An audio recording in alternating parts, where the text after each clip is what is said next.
border management.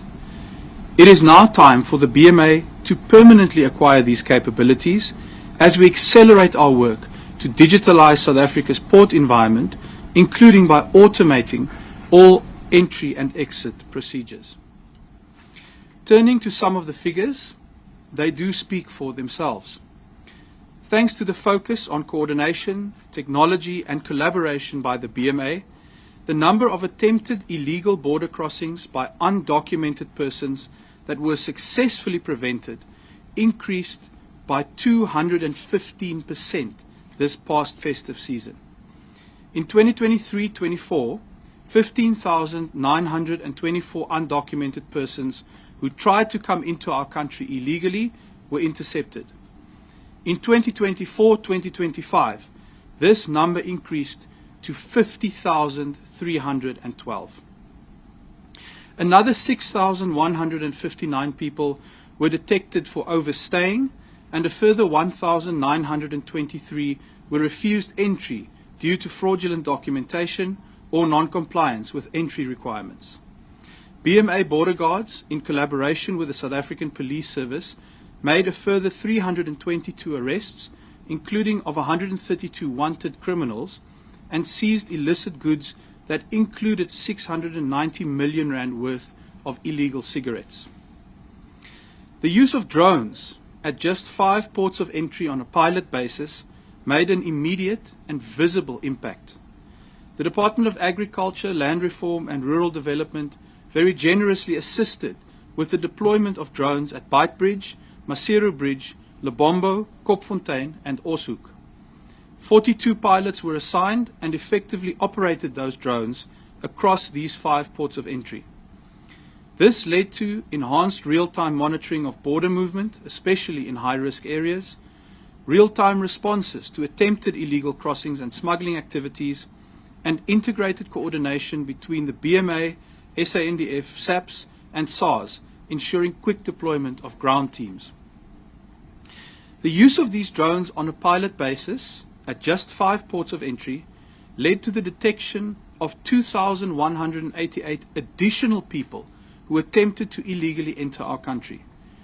That is 2,188 people who would be walking amongst us right now illegally were it not for the use of this technology. Furthermore, the drones led to 2,326 breaches in the border fence being identified and sealed. This is clear evidence of the impact this technology can have in improving border management, and we must now work to make this a permanent tool in the arsenal of the BMA. During the 2024-25 festive season, the BMA successfully managed the movement of 5,084,251 travelers, an increase of over 51,000 compared to the previous year. This included the processing of 395,189 private vehicles, 12,974 minibus taxis, 6,071 buses, as well as 58,938 trucks for import and export. Additionally, 9,491 aircraft and 660 vessels were processed. These movements were generally efficient, with 66% of imports and 74% of exports cleared within 30 minutes, although this is an area that can be improved upon through automated procedures. The top 10 ports of entry, which include OR Tambo International Airport, Beitbridge and Lebombo, accounted for 81% of all processed movements, highlighting the strategic importance of these border posts. 6 of these critical land ports are set for redevelopment over the coming years through public-private partnerships. Ladies and gentlemen, while the BMA is clearly making meaningful progress, we still have a long way to go to ensure that our ports are efficiently, securely, and digitally controlled. It is my desire to see more funding for the BMA so that we can employ both more personnel and technology to secure and manage our borders. But in the meantime, we will continue to work collaboratively with all stakeholders in the border environment. And for anyone who may have been in doubt about the BMA's ability to contribute to better border management, let me point out that the significant improvements recorded over the past season, including the 215% increase in successful prevention of illegal crossings, came despite the additional pressures generated at the Lubombo border post by the situation in Mozambique. Thank you to Commissioner Michael Masiapato, his senior management team, and all border management officials, from port commanders to junior border guards, for the way they handled these challenges to ensure minimal disruption under trying circumstances. I also wish to thank our partners in the South African Revenue Service, the South African Police Service, the Defence Force, the Department of Agriculture, Rural Development and Land Reform, as well as the private sector, and, most importantly, our clients, for making this past festive season one of meaningful progress for our country. As we reflect on this progress, we also remind ourselves that reform is a journey, not an event. The 2024-25 festive season demonstrates that while we still have a long way to go to reach our ultimate destination of seamless and secure border management, we are indeed traveling at an ever-increasing speed in the right direction. I now wish to hand over to the Commissioner of the Border Management Authority, Dr. Michael Masiapato, for the operational report. Thank you.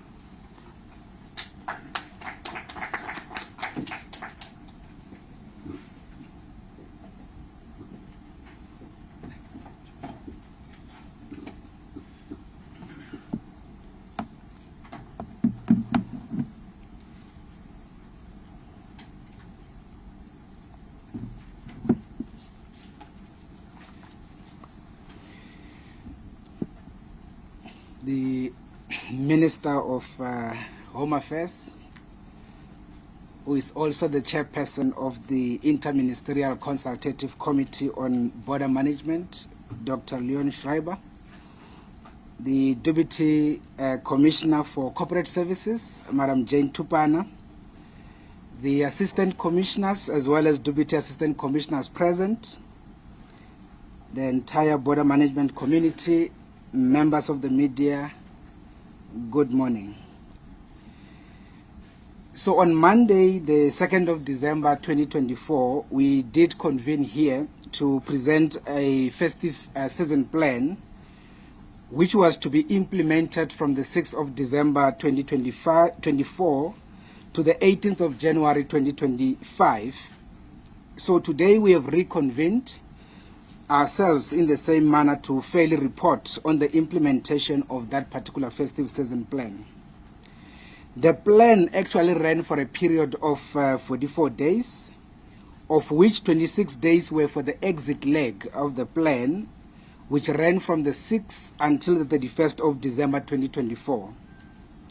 And of course, 18 days were for the return leg, which ran from the 1st until the 18th of January 2025.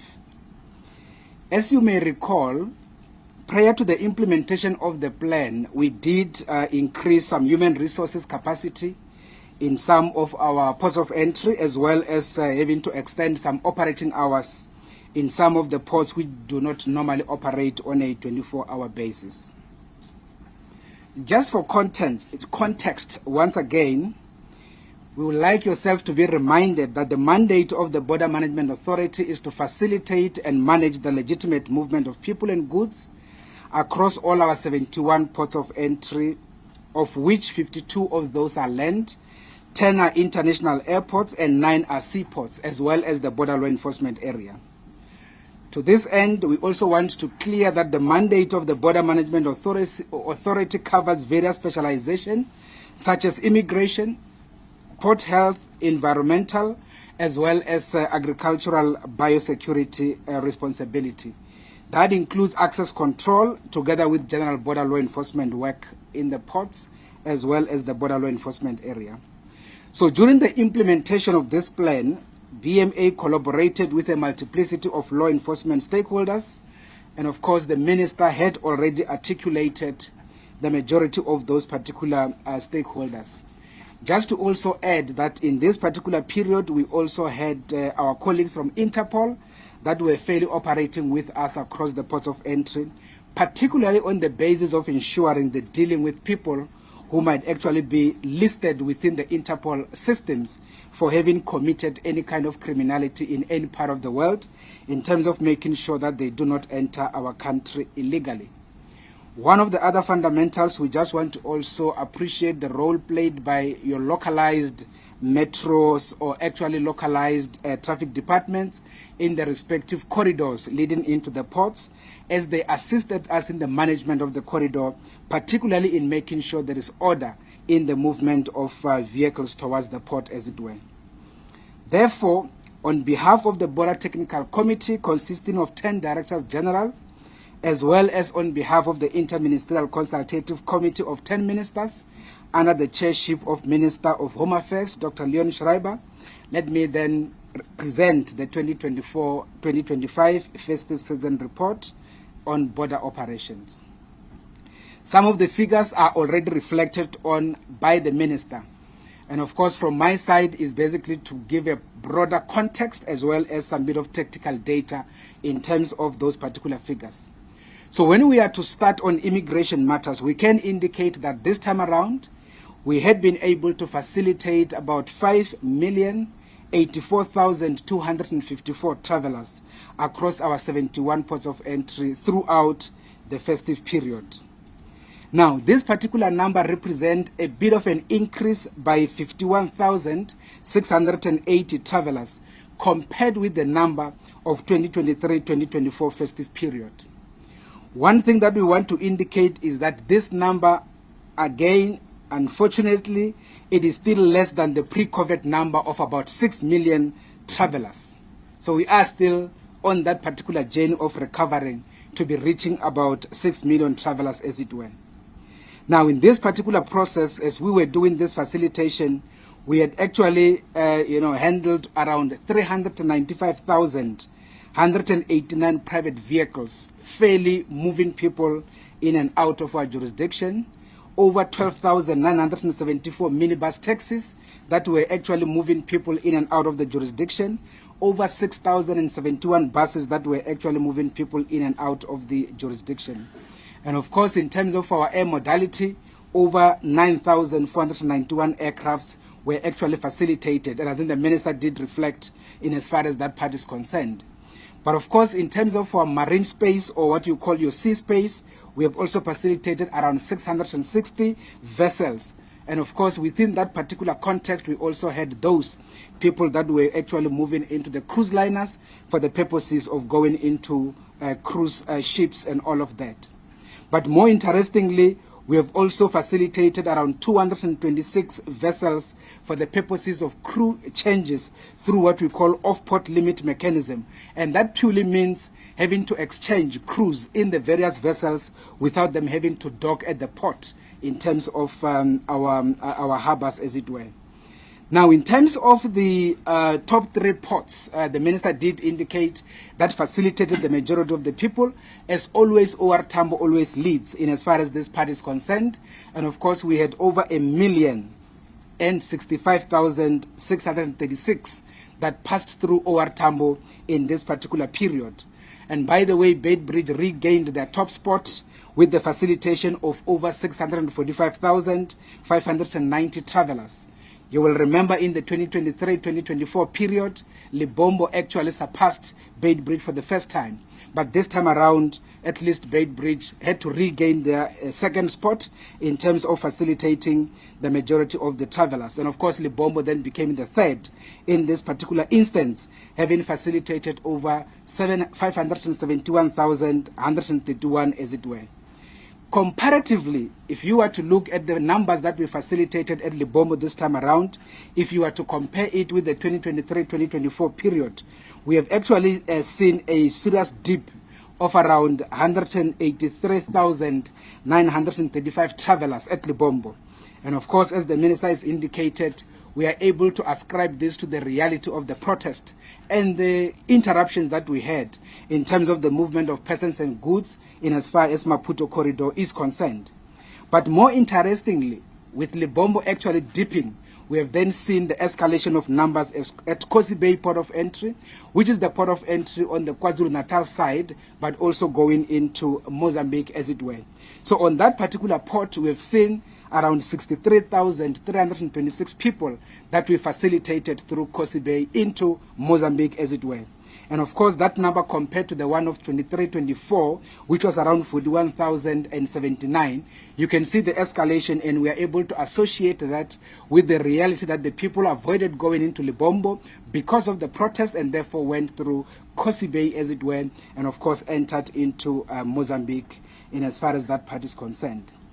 Now, in terms of our top 10 ports that the Minister has already articulated them, we just want to indicate that they facilitated over a very significant number in as far as the people that actually moved in and out of the country. For instance, only those 10, they facilitated over 3,964,122. So you can literally see that over 70% of the people actually had been using these 10 top ports that the Minister had actually articulated on. And of course, the remainder of the other travelers used the 61 other ports around the jurisdiction, as it were. Now, in terms of the movement of goods, I think the Minister did again reflected in terms of the actual numbers. But one thing to note is that out of the 58,938 trucks that we facilitated just in this particular period of 44 days, we can indicate that the majority of those were exiting the country. Over 47,891, they were literally exiting the country within the confines of what you will call exports, and around 11,047 were literally entering the country within the context of imports, as it were. So on that particular basis, we can indicate that indeed Libombo continues to lead in as far as the facilitation of goods or cargo is concerned. They literally facilitated over 18,544, whilst in the midst of the protest, but they were still able to facilitate this number of trucks. And as we will know, majority of these trucks were fairly your mineral-based cargo that were destined for Maputo port for the intention of taking those consignments into the rest of the world. And of course, Beitbridge led in as far as the imports is concerned with over 5,521 trucks, as the Minister had also indicated. Now, in terms of the work that we do, and as much as we have to facilitate and manage the legitimate movement of persons, at the same time we have to do work that has to do with border law enforcement, particularly within the ports of entry, 71 of them, but also in as far as the border law enforcement area is concerned. So for us to be able to achieve this, we want to indicate that the border guards actually participated in around 237 joint law enforcement operations. These are operations that are done together with other law enforcement structures, including the SAPS, the SANDF, localized law enforcement structures within the context of traffic and the like. And in that particular instance, we were able to also conduct over 3,252 vehicle patrols that we had to do, mainly in the vulnerable segments of the borderline, but also within the corridor, but also within the port of entry itself. We've been able to raid over 1,115 hotspot areas, and again within the border law enforcement area. These are the areas where we know there are a lot of illegalities, and we had to do the raids during this particular period. So within this particular context, we now go back to the actual numbers of the people that we have facilitated. If you listen to the Minister, you will note he had emphasized the number within the context of those that are, as you will know them, that did not have documents at all. We describe them as undocumented. But the total number of the people that had been intercepted to make sure that they do not enter the country illegally, just in the 44 days, standing at 58,394 individuals that were fairly stopped from entering the country illegally. If you were to do comparison, last year, the total number of the people we intercepted was around 27,005. So that on its own, you can then literally see the actual shift or the increase that the Minister has attributed or has actually reflected to. But of course, we are able to credit the drones, as the minister emphasized, that we actually borrowed from the Department of Agriculture, Land Reform and Rural Development. They gave us the iBird view, and through that we were able to identify the people trying to enter the country illegally, particularly in the vulnerable segments on the borderline, and to that extent we were able to respond through our response team and be able to intercept those individuals accordingly. So within that context, and of course, as the minister emphasized, the number for those that were intercepted who did not have documents at all, that is the number the minister emphasized, is the 50,312. But again, as you can actually see, is that we also have some bit of undesirables and we have some bit of inadmissibles, and the minister had also emphasized that.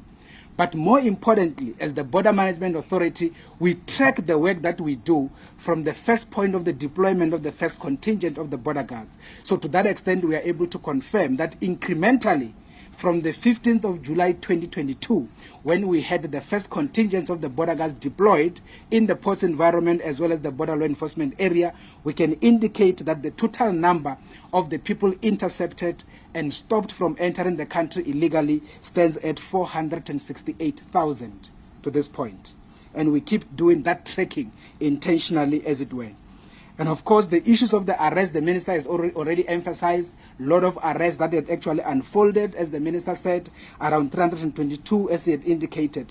But within that particular context, we just want to emphasize this point, that of the 322 people that were actually intercepted, 132 of those were already people that had committed different types of crimes inside South Africa and were attempting to exit the country into other jurisdiction. And that is why we had to make sure that they get arrested, they get handed over into the SAPS, and ultimately they have to come back into the country for them to be able to account for all of the activities that they've done into the country. In as far as the interception of vehicles is concerned, I think you will be aware that we continually have a problem where people will then steal vehicles, hijack people in the country, and try to exit those vehicles out of the jurisdiction. Again, in this particular period, we can indicate that around 19 vehicles were intercepted across our ports, where people were trying to exit them out of the country illegally. And we can also account about 2 taxis that were also on that particular journey, 1 truck as well as 2 trailers. They were all intercepted, and of course they were brought back into the country, given into SAPS detectives for them to be able to do that work going forward. Once again, incrementally, we do the tracking in terms of the work that we have done since the deployment of the first contingent of the border guard. And that is why we are able to say, from that period to date, we can indicate that around 331 vehicles had been intercepted by the border guards and returned into the country, of which the people were intending to exit them out of the country and be able to take them into other jurisdictions. Let me also reflect on some of the tactical data or tactical information about some of the interceptions that had actually unfolded. In this instance, we can also indicate, the minister did reflect on it, illicit cigarette. One of the biggest problems we have, particularly coming from the northern side of our border, a country as it were, trying to enter the country illegally. So to that extent, just again in the 44 days of the festive period, 690 worth of these particular ones were actually intercepted. 900 kgs worth of dagga was also intercepted. Of course, when we intercept, we destroy.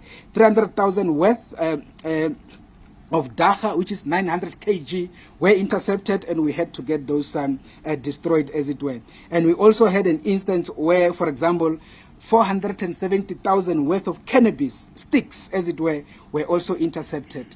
100,000 worth of alcohol was also, intercepted, together with second-hand clothing to the value of 70,000 were also intercepted, and we laterally had all of those destroyed as part of the protocols in terms of our work. We can also indicate that 1 diamond detector machine was also intercepted in this particular process, and of course different types of dangerous weapons such as your knives, bit of guns, your pellet guns, and all of those were actually intercepted in this particular instance. Of serious concern is the interception of 28 fraudulent passports that were actually found in the port's environment, where people were trying to impersonate South Africans and trying to use their details for the purposes of exiting the country using those particular documents. Those people were arrested, those particular passports were actually intercepted, and as we speak, they are actually being processed accordingly. And we had around 9 fraudulent visas in this particular period that we also had to deal with. Colleagues, we can also reflect on the work that we do in as far as the protection of South Africa is concerned from agricultural and environmental biosecurity threats. So in this instance, we want to indicate that our agricultural and biosecurity experts in this particular period had managed to intercept and seize a number of unauthorized consignments of infested beans. For instance, infested wheat, nuts, termites, infested rice, spirogyra, algae, as well as soil samples, herbs, and vaccinated poultry, dairy products, as well as things like tortoise. So these are the realities of the things that we deal with. And as you will know, these are the kind of things that will not be allowed to enter the jurisdiction, as it were. Now, we also want to indicate that in this kind of period, we still experience a situation where a number of travelers bring unauthorized plants as well as plant products. They bring unauthorized animals together with animal products at the ports. But at the same time, we have seen a bit of a decrease in as far as this aspect is concerned. That is why we would like to commend those travelers that heeded to our call by avoiding to bringing alien invasive species as well as foreign pests associated with plants, their products, animal as well as their products, including other regulated goods into South Africa outside the official import processes. In this regard, we want to emphasize this point, that the importation of plants and their products, the importation of animals and their products, these things are highly regulated and they require requisite veterinary as well as phytosanitary certificates that are issued by the relevant government departments that are supposed to be presented to the BMA, agricultural and environmental biosecurity experts at the port of entry for the purposes of being legally processed into the country. Now, let's then reflect into the work that we do in as far as port health is concerned.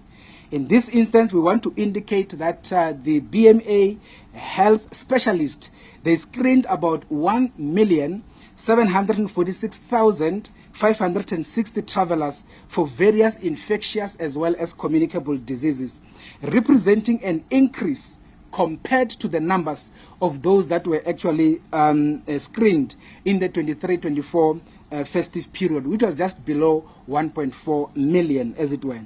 As already indicated in the numbers of inadmissible cases, 13 of those that we account for as the admissible were refused entry by our port health specialists because they presented fraudulent yellow fever certificates while they were arriving into the country coming from yellow fever endemic countries. Now, in this festive period, our health specialists also tested about 759 travelers for malaria, and by the way, they detected 40 positive cases of malaria at Beitbridge Port of Entry.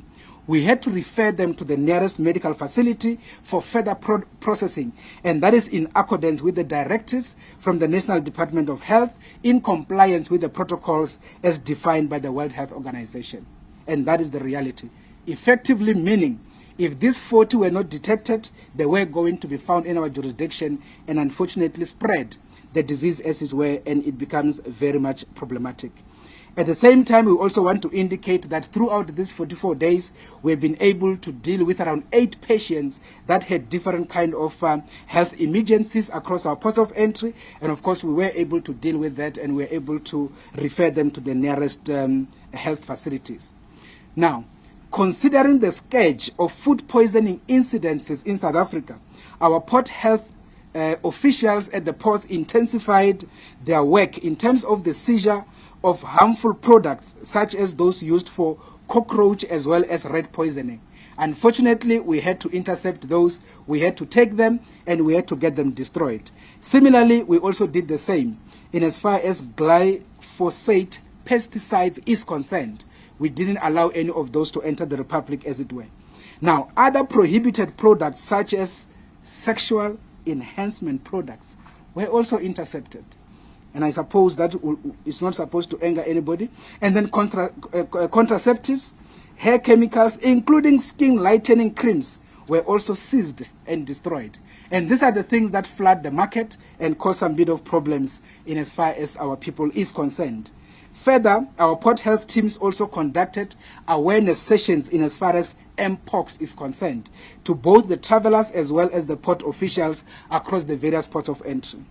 Now, to safeguard South Africa from any kind of microbiological, chemical, communicable, or infectious diseases, including any kind of physical environmental hazards, all returning travelers presenting any sign of illness or symptoms are urged to visit their nearest health facility or actually visit their private doctors, and they must be very much ready to disclose their full travel history. Now, despite the end of the 2024-2025 festive period, as the Border Management Authority, we have put measures in place to sustain our intensified border operations and then consolidate our border management functions as we go into the future state. So from this operation that we have conducted, we are already putting plans in place to manage the upcoming Easter festive period in the coming few weeks. Now, in closing, the Border Management Authority leadership would like to appreciate the cooperation received from various law enforcement authorities and all other stakeholders which participate in the respective port management committees across our 71 ports of entry. Despite our limited resources, we would like to appreciate our immigration specialists, our health specialists, including our environmental and agricultural biosecurity experts, for the great work done during this particular period. We'll also like to thank our team of border guards as well as the coastal guards who continue to do their best in the midst of challenges as well as complexities associated with this border law enforcement work. As we continue to do this work, we appreciate the political leadership and guidance from the Interministerial Consultative Committee on Border Management under the chairship of the Minister of Home Affairs, Dr. Leon Schreiber, as well as the guidance we get and the support from the Portfolio Committee on Home Affairs under the chairship of Mr. Musa Chabani. We do appreciate their effort in at least mobilizing the resources to ensure the full capacitation of the BMA as we go into the 2025-2026 financial year. We are very much hopeful that we will be able to get some resources and be able to fully enroll the requisite technologies that are required for effective border management. We'll also still want to announce our Operation Hitebise number. Operation Hitebise number is the number that we have actually unveiled when we were in Libombo. This is the number that anybody must use if they encounter any kind of an unethical practice across our ports or any kind of corruption across our ports. They need to dial the following number: 080-122-9019. That is 080-122-9019. This is the number that people need to be able to call to indicate if they had been kind of defrauded or they have been kind of pushed into corrupt tendencies in the particular spaces. The number, it is not to be used for vacancies or for job-seeking purposes. This is not the number for that purpose. Lastly, we would like to appreciate members of the media who came to the ports with us to be able to understand the complexity of the work that is done throughout there in the bushes, but also enlighten South Africans in terms of the border management work that is being done. Thank you.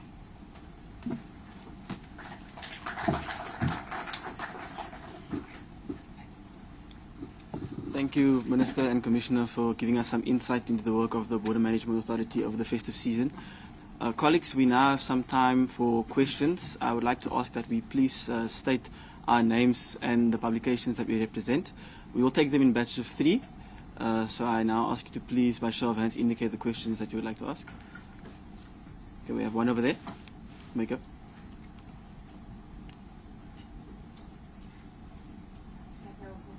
From Kaya News.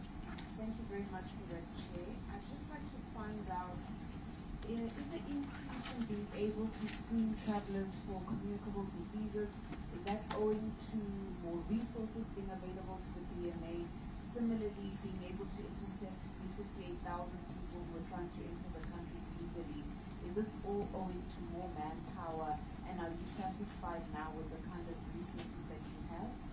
Also, Chair, if you look at the 2023 festive period, there was that case which really worried the country. It was when you were able to rescue about over 400 children from being trafficked into South Africa. With growing concerns around human trafficking, what measures are in place for the BMA to counteract that specific challenge? Thank you. Okay, you may go. Good morning. My name is Dr. Gilmar from BMA. One of my questions is about corruption, which is by found in the system. How do you deal with that? Because you've highlighted that there are people who are intercepted getting fake passports and all that. How are you dealing with that as the department going forward? And also, during the Mozambique unrest, there were some reports that there were people who had escaped from prison. How sure are we as South Africa those people are not already in the country? Thank you. Okay, there's one at the back. Please speak into the microphone.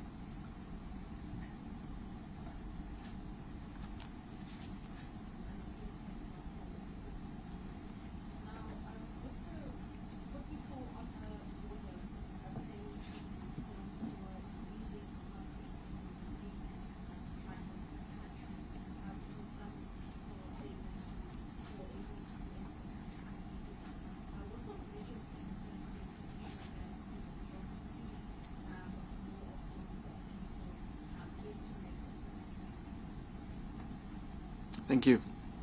Okay. So we have the questions from Kaya News regarding diseases and illegals, Commissioner. I would like to suggest that you take that one. Okay. I'll hand over to the Minister. Thank you.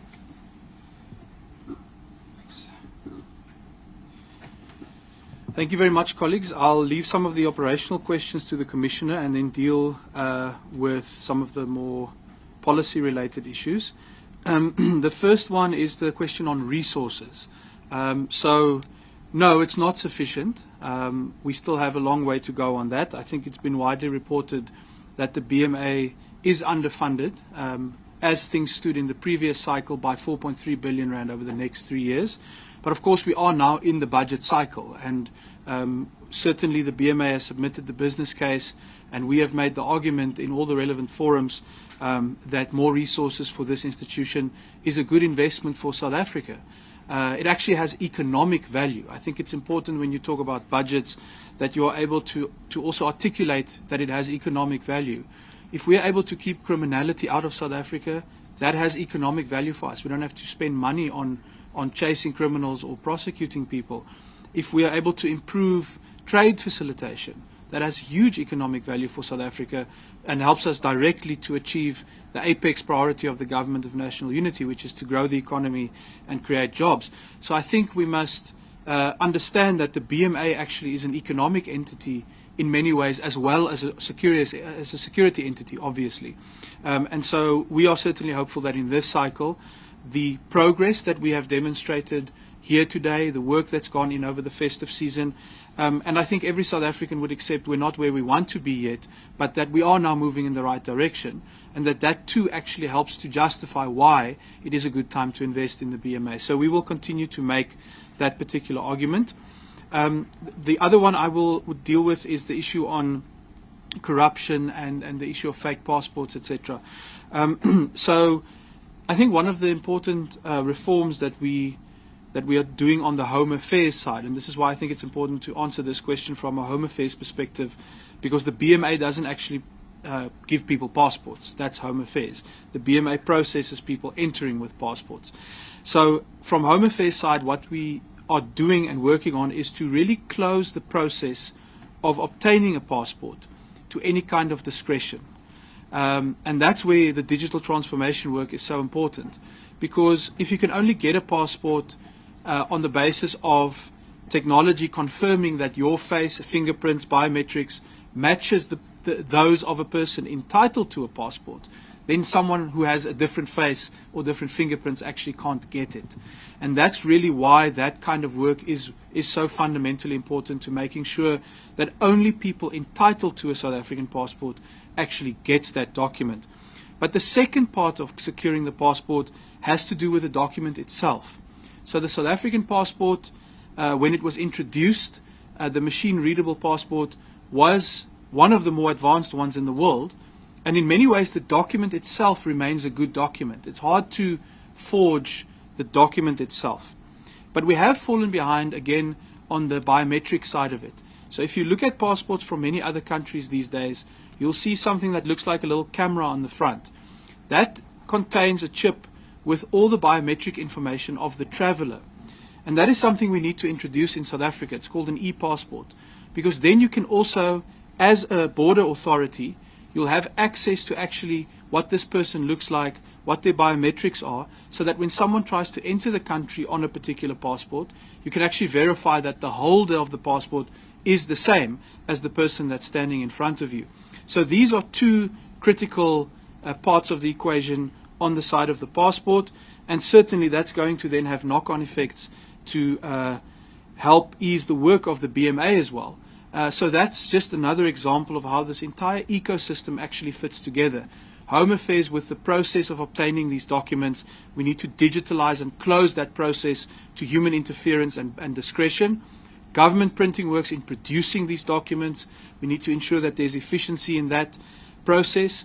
And then, of course, the BMA in actually assessing documents and being able to grant entry and exit on that basis. So this is the whole ecosystem that we are looking at transforming. One of the things that we are motivating very strongly for as part of the medium-term development plan is to actually put a clear target there that we want to automate all entry and exit procedures across all our ports of entry over this government term. And I think that is very exciting because, as I like to say, you cannot bribe a computer. You cannot bribe an e-gate that looks at the passport, looks at your face and says either this is you and you have entry rights or you don't. And I think that's going to be a very exciting space for the BMA moving forward. But I conclude then by making the point again, that will have huge economic value for South Africa, and we can do it, but we do require some increase in resources to get there. Thank you very much, Chair.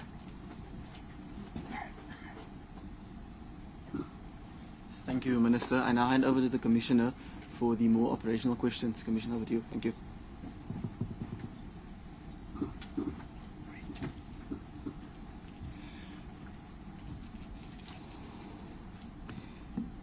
Yeah, let's start by the question raised by Sekhoto regarding the increase in as far as the screening is concerned.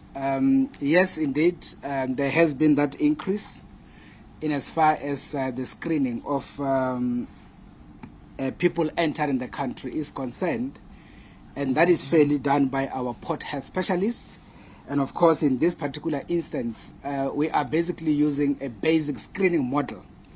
Other jurisdictions, I suppose, as you will be aware, their screening is more sophisticated. It actually even go to a fully body screening, as it were. So our screening, fairly, we are still in the basic level where we basically do your temperature screening. And that is why we, in a way, need some capacity to be able to also go latest as other jurisdictions are. Now, the increase, by the way, in terms of your question, has nothing necessarily to do with the issue of having had an increase in as far as our port health specialist is concerned. Maybe I can contextualize this by being very much practical and say, from the Department of Health, when we started the BMA on the 1st of April 2023, we fairly integrated around 374 environmental health practitioners. And those are the people that we actually have until this point. So we did not necessarily have any additions in as far as that part is concerned. And by the way, if you can do your own mathematics, 374 people across 71 ports of entry, and have to also look at them having to work in a 24-hour basis. If you put them on a four-shift cycle, you will get to realize that capacity is the biggest challenge that we are sitting at. And we can also confirm, by the way, that there are ports where we do not have any port health presence. And that already is a risk to the country, as it were, because we are not able to do that particular function. So from a capacity point of view, from a BMA's point of view, we are very far from being fully capacitated. And maybe we can also give this particular statistical data for you to be able to appreciate. The actual Border Management Authority organizational structure, it is expected to have at least a minimum of 11,000 officials, as it were. And as we speak, we are sitting at just above 2,500. You can do the mathematics to understand the level of capacity. So we can't say the increase is on the basis of increased capacity. It's just on the basis of us trying to do the best with what we have, but also not allowing people to go on leave or on rest days during this particular period. That is why the escalation. Now, your second other question, the interception of the 58,000 people ultimately, are we also associating that with an increased capacity? No. As you will know, from a border guards point of view, we had 200 and we brought in junior border guards 400. We are sitting with 600. Coast guards, we only have 50, as it were. Therefore, capacity issue is still very far from being real. Now, what do we associate this 58,000 number of interception with comparatively, which basically demonstrates a double figure, as it were? Purely is the issue of the drones. As the minister had said, these are the drones that we borrowed from the Department of Agriculture. We deployed them in our 5 top biggest land ports, and in that particular process, they assisted us to be able to do targeted response. So if you don't have drones, practically speaking, it means you have to be running through the bushes, through the patrol routes, looking for people trying to enter the country illegally. So that already, in many instances, when you pass, for example, you do static deployments and then you shift, they shift to the other area and all. Now, what the drones does, they actually give us the eye-bird view. We are able to see where they are and we are able to respond accordingly. And that is how the numbers actually escalated. When I was in Libombo, for instance, and I think colleagues that were there will remember, we were doing 350 to 400 interceptions just in a day on the basis of the drones that we have actually deployed. And I can also indicate when we were in Beitbridge, we were able to intercept 24 facilitators. And these are the people who facilitated people who were entering the country illegally. And those people, when we intercept the facilitators, we do not deport them. What we do is we get them arrested, we open a criminal case against them, in this instance at Musina Police Station, and we charge them for aiding and abetting an illegal activity within the context of the Immigration Act. So all these interceptions in terms of the high number, no capacity increase, it was purely the drones and our response, as it were. Now, in terms of Bafedile, for example, around the issues of corruption, the minister spoke about corruption in the context of the documents and also in the context of Home Affairs. If we are to talk about corruption in the context of the BMA, I think you will be aware that the BMA is an organization we have adopted a zero tolerance in as far as corruption is concerned. Just to give a typical example, just in the 20 months or so of BMA's existence, we can actually say that around 56 officials, as we speak, are actually facing serious disciplinary processes, and those processes are sitting at different levels of the processes that we are actually doing. And then, in this particular period, we unfortunately had 10 of our officials that had to be fired, again, because of corrupt activities. Now, what is the long-term plan in terms of dealing with corruption? Corruption at the port is very much easy to deal with. And the minister will emphasize that point. It's purely an issue of technology. And that is why even in terms of Home Affairs, the minister still emphasizes technology. Hence he says you can't bribe a computer. But in as far as the officials are concerned, we just need to get those resources to be able to deploy body cams. By the way, in this particular period, we had some body cams that the officials were using. Obviously, any interaction they have with the officials, all of that was effectively sitting on audio as well as on visual.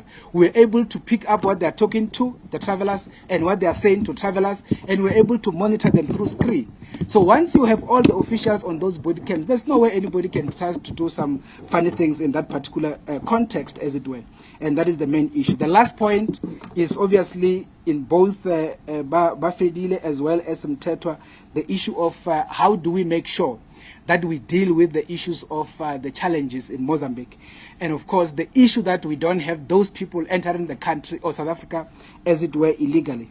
One thing that we can indicate, colleagues, you will remember when that incident happened, especially when the people actually were indicated to have escaped prison, in as much as some people were articulating about 6,000 and all of that, the actual number was around 1,500. Out of the 1.5, they were able to capture around 100 at the time. So it was fairly 1,400 that has been on the loose. So to that extent, we had to intensify the deployment, both within the ports, but also in the border law enforcement area, which is effectively on the borderline. The SNDF brought additional contingents to be able to make sure that we have very serious presence across those mountains, running through, into Mbuzini and all of those places to make sure that we do those particular interceptions. To the extent that when we were also there at that point, we had around 6,000 people just in 2 weeks that we had actually to intercept. But we were not able to indicate if any of those were part of the people that had actually escaped, as it were. However, we did get data from the Mozambicans in terms of the people that had actually exited that side. And up to this point, we are not able to link any of the people intercepted with those people that had actually escaped, as it were. So now what we can say in simple context on this particular issue is that we are doing our best with the capacity we have, together with the stakeholders such as the police and the defense force, to make sure that our eastern border is fully sealed, to make sure that nobody tries to enter the country illegally. We know that a foolproof is not possible anywhere in the world. However, we do the best to make sure that we do any interceptions, as it were. In terms of corruption, as I've said, for the people to come through the port itself and be facilitated by our own officials, that is one thing that we are very much hectic on. And by the way, maybe the last thing to indicate that BMA is starting to be fully stabilized. We have all our regional commanders permanently appointed, and also we have now some of our top ports with the port commanders that are also permanently appointed. All of that is starting to stabilize the environment within the context of single command and control, and is going to help us to be able to make sure that we achieve full stability as we go into the next financial year.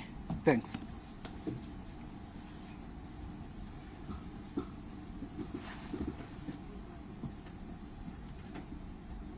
Thank you, Commissioner. Colleagues, we have time for some more questions, if there are any.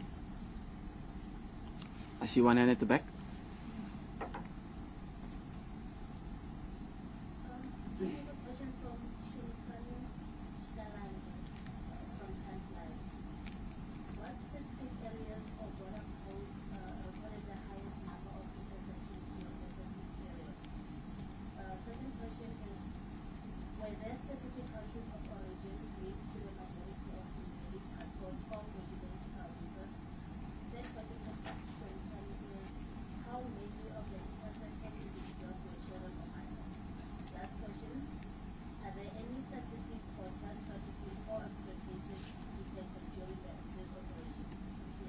Thank you.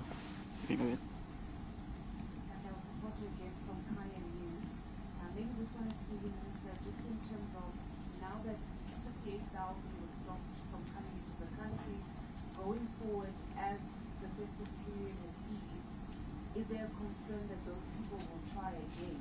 And what does that look like? Does that look like, Home Affairs working with the police ministry, possibly SANDF? What does it mean in terms of an ongoing operation at our ports of entry? Thank you. I'll hand over to the Commissioner now for the Minister first and then the Commissioner. Thank you.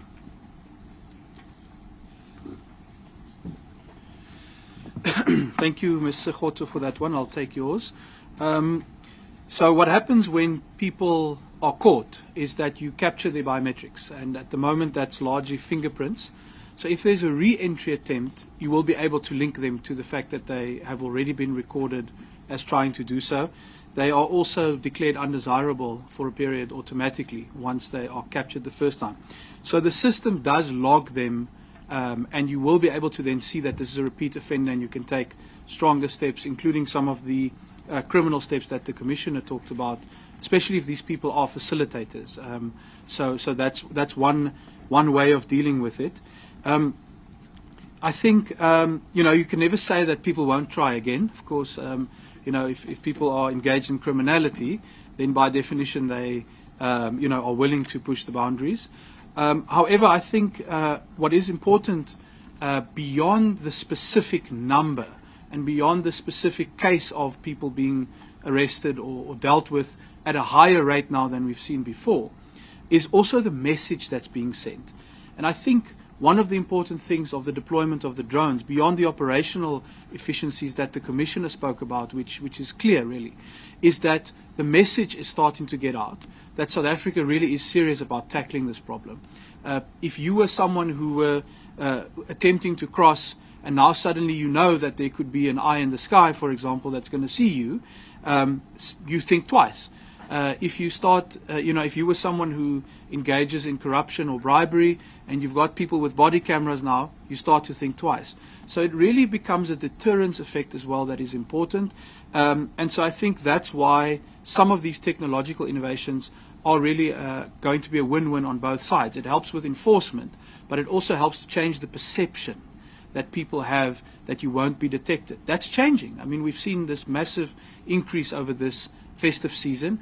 We've seen the BMA really hitting the ground running despite the limited resources that it has, and that has an influence on the perception. I think if you add to that the automation of entry and exit procedures, you're going to really start seeing a change in what people perceive to be possible. Because if you think about an e-gate, we have piloted some of them in South Africa over the years at 1 or 2 airports. What that allows you to do is to basically have the gate open or close on the basis of whether that document, the face, the biometrics, matches the traveler. Now, imagine a situation where you have that at your land ports as well. And that's why we've inserted this target into the development plan, because it's not something that should exist only at airports. It's also not something, frankly, that should have been in a pilot phase for so long. It's something that is happening across the world. You cannot get into countries that use this technology. If that gate doesn't open, what needs to happen is that's where the BMA official pulls you aside and says, please explain why the computer is telling me that your face doesn't match this particular document. Imagine the impact of that as a deterring effect as well to people who think that it's so easy that you won't get caught. That's changing thanks to operational efficiencies and the use of things like drones. Now we must really go to that next stage over the next couple of years to automate entry and exit. I think that's going to send a powerful message that South Africa's borders are getting more secure, and certainly over time we're going to win this battle. Thank you.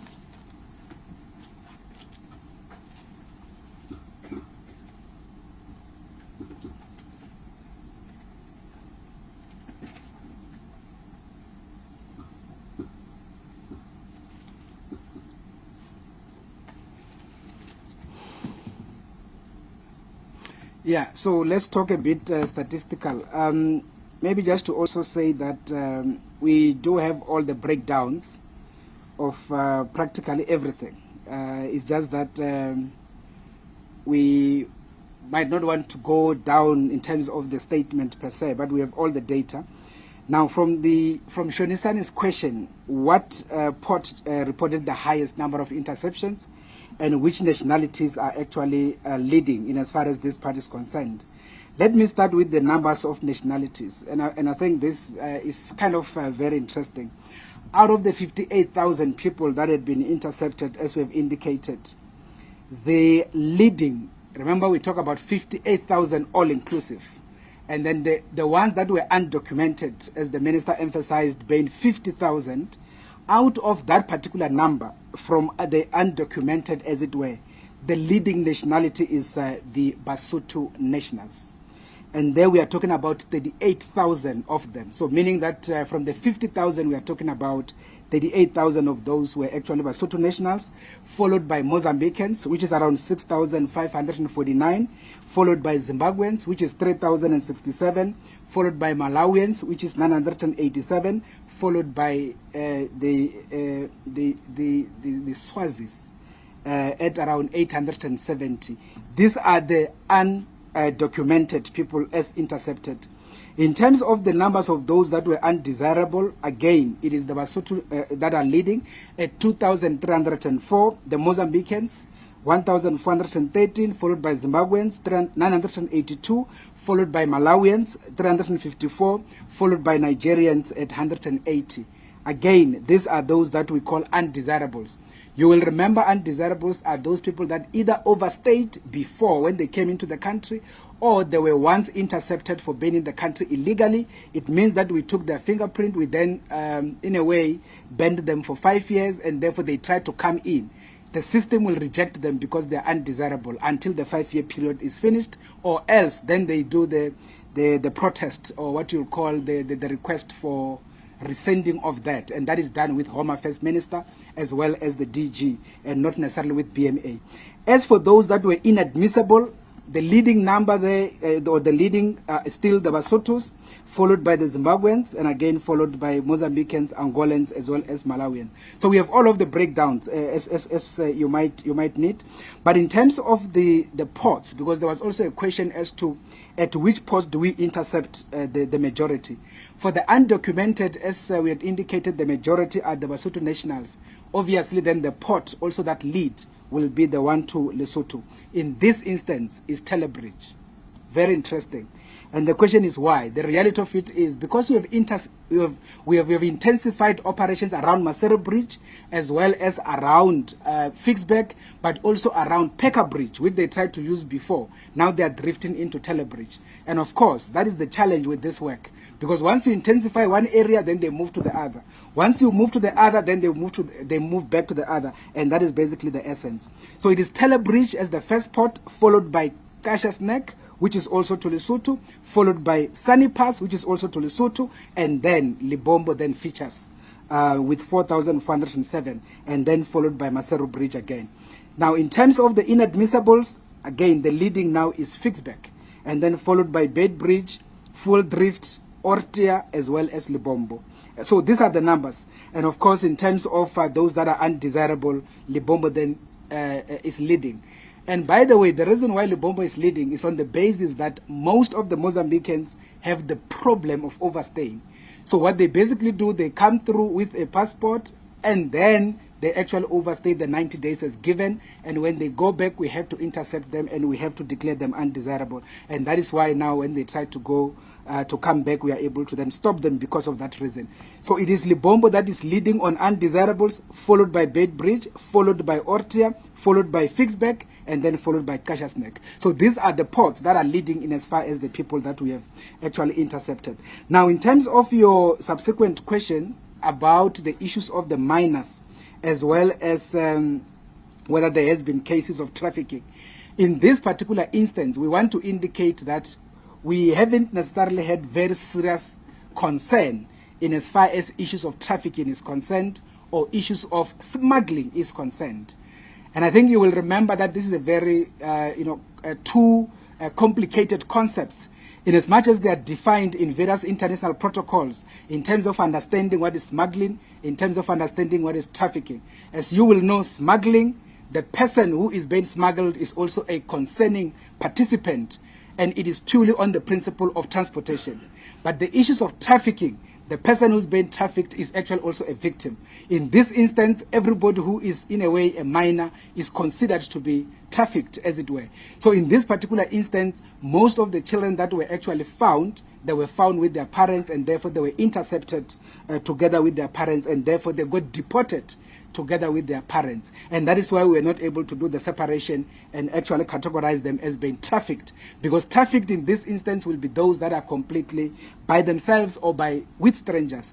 In the example that we have given in terms of the interception we did on the 3rd of December 2023, where we had people and kids actually below 6, below 8 that were in buses, which actually were not accompanied by any parent or guardian, and they did not even have any document. So that was a classical example in as far as the classical definition of trafficking is concerned, in as much as it created confusion unnecessarily, but the definition does not change. And that is basically the essence. So in this instance, we didn't have much. However, we did have the Department of Social Development on standby for us to be able to hand over children in those particular instances, as it were. And that is basically what we can say in as far as that part is concerned. And I think the rest of the other issues the Minister did respond to them. Thanks.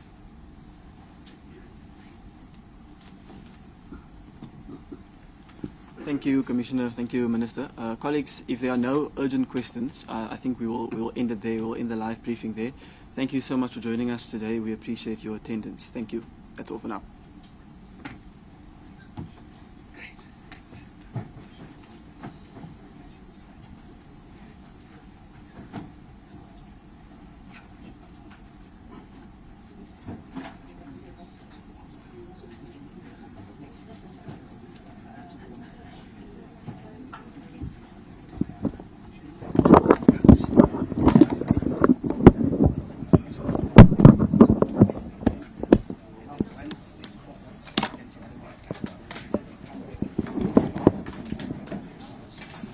Where's your mic? This one.